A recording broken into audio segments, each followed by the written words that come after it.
Get your pen and write your story all over again. And this time, learn the lessons, motivate others, and share that inspiration.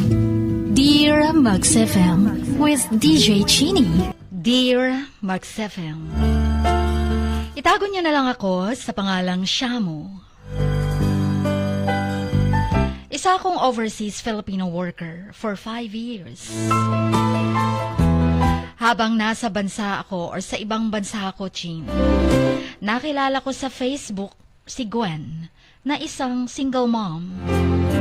Niligawan ko siya. Hindi naman niya ako pinahirapan dahil sinagot niya ako. Kahit LDR kami, umabot din ng ilang taon ang relasyon namin. Hindi perpekto ang aming relasyon. Nag-aaway din kami paminsan-minsan. Pero naaayos din naman. Noong Marso, ngayong taon lamang, umuwi ako ng Pinas at plano ko ring mag-propose na sa kanya. Kaya naman 2 days after kong makauwi sa amin, tinawagan ko ang girlfriend ko na magkikita kami. And that would be our first meet. Gusto ko sana siyang sorpresahin sa aming date, which is ang magpropose na. Marami akong plano nung una naming pagkikita.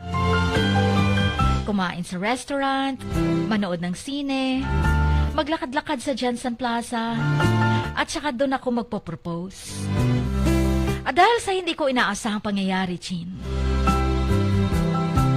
nung araw ng aming pagkikita, nauna siyang dumating sa aming pinag-usapang tagpuan, which is sa Tambilawan Restaurant. Nung dumating ako, hindi pa ako pa agad siya nakita dahil sa kadaming customers that time. Until I saw her hand na kumakaway at lumapit agad ako sa kanya. Ngunit nagulat ako ng paglapit ko sa kanya dahil sabay-sabay tumayo at nag-hello sa akin yung mga nasa kabilang table. Di ko talaga in-expect yung nangyari. Puno ang 5 tables na nakaupo ang mga pamilya at kamag-anak niya. Bukod sa parents niya, sinama niya ang 5 niyang mga kapatid, pati mga asawa at anak nito. Bukod pa ron, isinama pa niya ang biyanan ng ate niya at churchmate. Pakiramdam ko that time para akong nagpapiesta.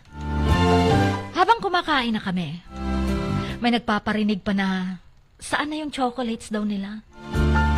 Saan na daw yung pasalubong nila? Naguluhan ako that time kasi first meet pa lang namin. At hindi ko pa talaga kilala ang mga kasamahan niya.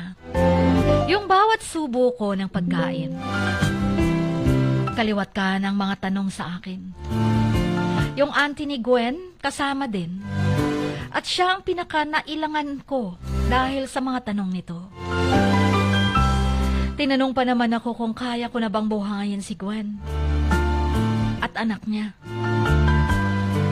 Kung di ba daw ako madamot sa pamilya ni Gwen, may savings na ba raw ako? Kung nakikialam ba daw ang parents ko sa pera ko? Kasi baka daw mama's boy ako.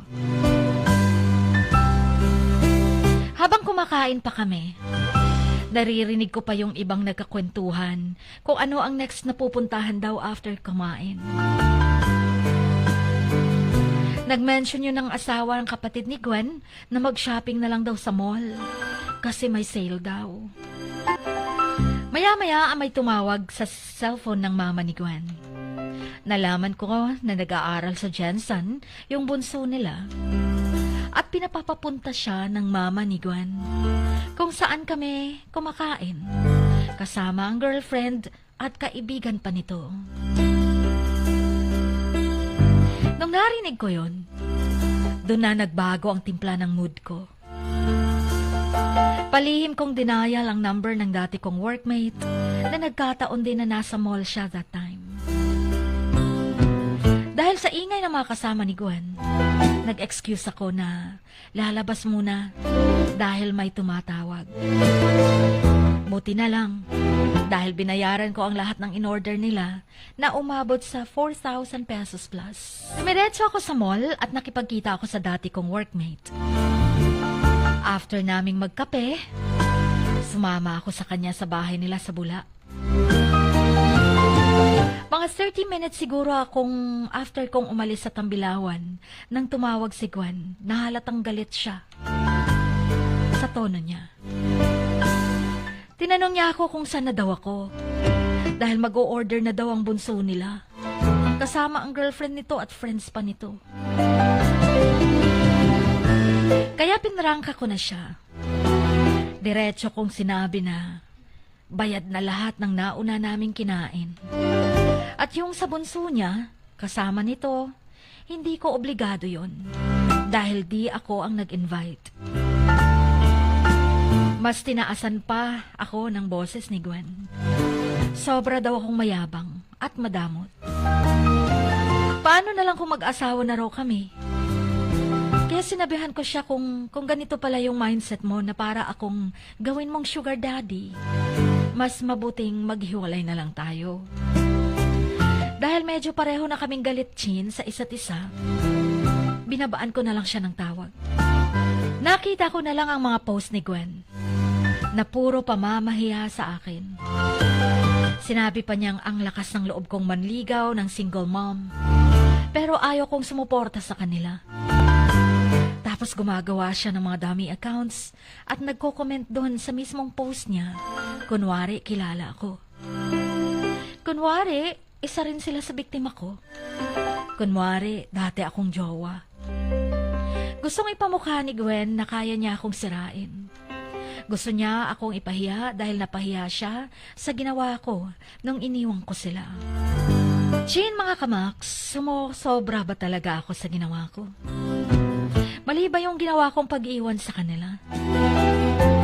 Sa pamamahiya sa akin sa SOCMED, may pwede ba akong ikasa sa kanila? Actually, hindi lang si Gwen ang nagpo-post sa akin. Kahit yung mga kasama niyang pumunta dun sa restaurant, pinopost ang mukha ko sa mga online job group, Jansen Group at iba pang groups. Pinopost nila ang mukha ko na may caption na, "Beware, scammer to. Beware, rapist to." Kahit ano na lang kinaption sa pictures ko, Chin.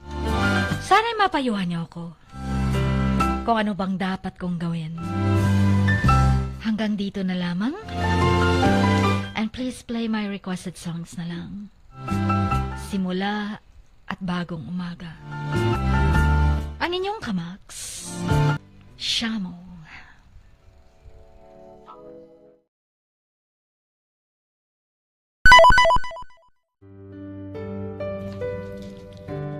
Sa bawat pagluha mo, may nakatagong kwento. Sa bawat ngiti mo, may gustong sabihin ang puso mo. At sa likod ng iyong halakak at maging sa pagkabiko mo, may mensaheng nakabalot sa iyong pagkatao. At ang tanging nais mo lamang ay mapakinggan ang mga ito ng buong mundo. Dear Max FM with DJ Chini. Life has got all those twists and turns. Stand up for what you believe in. What lies behind you and what lies in front of you pales in comparison to what lies inside of you. Dear Max FM with DJ Chini. Sabi nga nila, ang pagsusulat kapag masyado mong diniinan hanggang sa susunod na pahina ay nagmamarka. Katulad ng pagmamahal, kapag masyado mong ibinigay ang lahat, yung sakit na gawa ng nakaraan, dala pa rin hanggang kasalukuyan.